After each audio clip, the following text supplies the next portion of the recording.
అవినాష్ చెప్పుమా. దగ్గరలో ఉన్న మెడ్ప్లస్ కు వెళ్ళి మెడ్ప్లస్ బ్రాండ్ మెడిసిన్స్ అని అడిగి కొనుక్కునరా. అక్కడ 50 to 80% తగ్గింపుకు వస్తుంది. మీరు తీసుకునే అదే మందులు, అదే నాణ్యమైన మందులు, కానీ సగం ధరకే.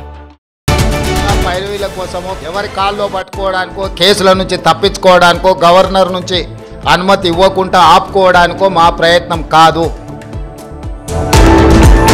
ఎక్కే విమానం దిగే విమానం ఢిల్లీకి పోవాలి రావాలి 28 సార్లు వేయండు, 28 రూపాయలు కూడా తేలేకపోయిండు. అట్లాంటి ముఖ్యమంత్రి సొంత నియోజకవర్గంలోనే ఈ రోజు తిరుగుబాటును ఎదుర్కొంటా ఉన్నాడు.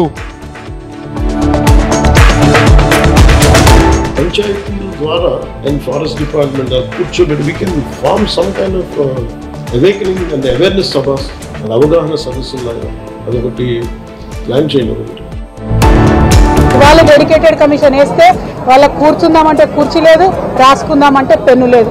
ఎక్కడికన్నా పోయి ఏమన్నా చేద్దామంటే వాళ్ళకి ఎటువంటి ఫెసిలిటీస్ లేనటువంటి పరిస్థితి.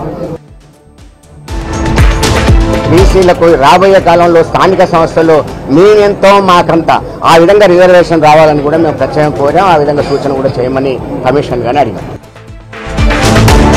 ఇష్టం వచ్చినట్టు దరిద్రులందరూ బయలుదేరారు, ఈ రాష్ట్రాన్ని సర్వనాశనం చేశారు. దరిద్రులందరూ ఏకమవుతారని ఉంటది. ఆ టైప్ లో అందరూ కూడా చేరి 5 ఏళ్లు రాష్ట్రాన్ని భ్రష్టు పట్టించి టీవీ పెట్టుకోవాలంటే భయం, ఏ బూత్ మాట వస్తుందో తెలియదు.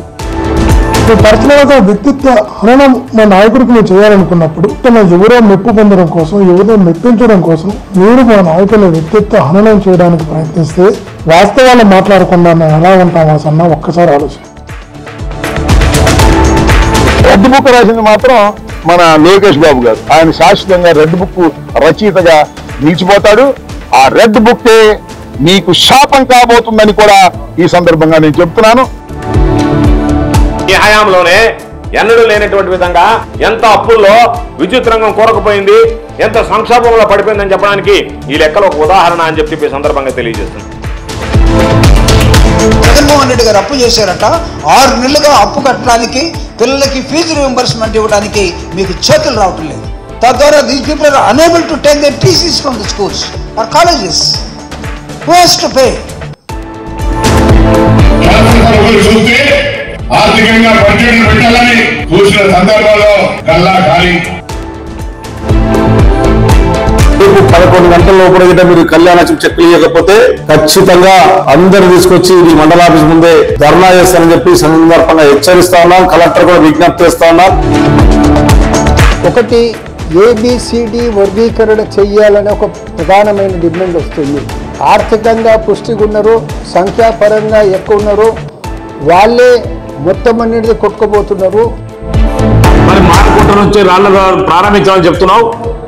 ఆనాడు రాళ్లకోట నుంచి ఎల్లగొట్టిన జగన్ని మీ ఇంటికి భోజనాన్ని పిలిచి మీ హక్కును చేర్చుకొని వారి తీర్చి రాజకీయం చేసింది మరి కేటీఆర్ కేసీఆర్ కాదా అని చెప్పి ఈ సందర్భంగా మనం చేస్తున్నాం.